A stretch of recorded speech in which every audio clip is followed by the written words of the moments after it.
All right, morning everybody. Welcome to Ed Cruz's The Last Lesson. I think the next series of videos, I don't know how many I'm going to be doing, will be a continuation on the looking at what am I saying? The footwork in general, as far as what core things do you have to do in general for the footwork. And I'm going to be breaking down each individual section, and by the time I'm done with all that, then you can know exactly what you need to practice as far as footwork and how to get to the next level and so forth. Okay. Anyway, let's break down. I've talked about stance, and I'm sure there's more on stance that I could always talk about. But let's break down a little bit on the concept of what we're looking for when we start to begin shifting. Okay, so let's go into that a little bit. A little chilly this morning. So when we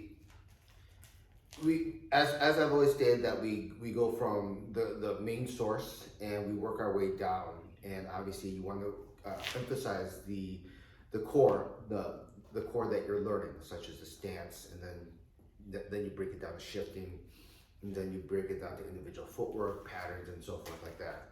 So as we know, what we look for when we, and this version that I'm talking about today, we're gonna talk about the woes and problems that you have with the shift, and then how we can relate it to the future as far as footwork is concerned. So when it comes to the stance itself, right, in conjunction to leading to the shifting itself, you know, I've talked about the detail of why you open it, what you're looking for, how you're trying to maintain things. So when the common problem that occurs when you shift is you lose the tension as far as your center of gravity. Actually, there's tons of problems when you shift. You might lose the vertical going forward and back, right? Usually it leans slightly to the back and you won't even notice that slight difference. The knees in itself, the tensions are improper, not held properly in place. The source of the shift could be the waist, right? Or some people do the ankles and so forth. So there's a slew of things that can lead to one problem after another when it comes to shift.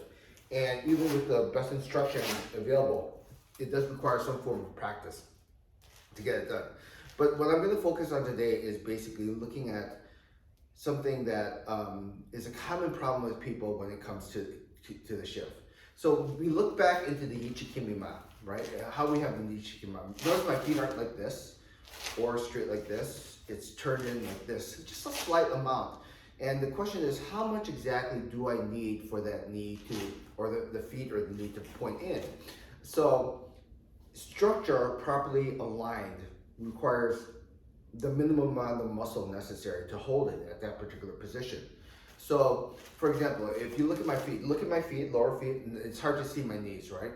If I stand like this, okay, it looks like I'm in Yichikima. It feels good, but if I fully relax my legs, right, my knees are slightly a little out, just a little out, and it looks like it's okay. But what problem is, you got to find the right tension to hold the knees at, because by having the knees already at this position where it's slightly out, you can't even see it here, and I turn like this, I'm still gonna maintain that sensation when I do the shift. So starting wrong, it's hard to correct yourself to doing it right. So you wanna make sure at the very beginning, you start yourself right when you begin it.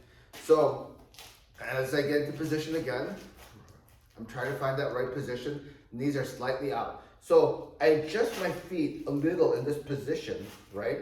And then now I have a different sensation. Even when I relax my knees, it doesn't feel like it's popping out. It feels like, even with the least amount of effort, it feels like it's going in this direction. So the sensation when you hold your Ichikima is like you're riding a horse, but not as a regular person, but as a jockey. A jockey, when they ride a horse, never actually has his ass hit the horse's back, right? He's actually having the knees absorb the motion every single time. But when you shift, what happens is, from jockey, you become a regular pedestrian, and then now all of a sudden you're open like this as opposed to like this. So if I find the right alignment where all of a sudden I don't feel my knees actually bucking a little up to the outside, I find the right alignment for it where it's like I'm relaxed and it doesn't even want to go on the outside. Nor at the same time, don't misinterpret that I'm squeezing it in. Either way is wrong. Too relaxed and it's popping out.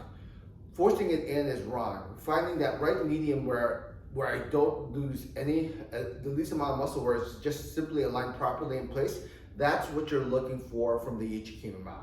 If you can't find this position, try to look for this position because you got to practice it till you can get to this position on a consistent basis because if once you have this tension and you're like, oh wait, I'm not doing anything and I'm actually aligned in this pattern. My knees are going in this direction, not this direction or this direction. It's going in this direction with little effort as possible. Then upon the shift motion, wow, it feels exactly the same as this, right? So that's a little tip and tidbit to help you make sure that you're not doing things like it kind of feels okay and I'm gonna squeeze it in. Because if you're squeezing it in, that's more effort that's necessary and then you'll lose the right tension when you shift from one point to another, all right? So with that being said, oh, by the way, did I even say what episode this was? I think this is episode 29, by the way. With that being said, that's what you want to look for, and notice where we start. We're not starting with the fix with this, with the shift, right? We have to start with the fix with the Ichikima, and if we can find that, it'll make the get-go of this motion a lot easier to do. All right.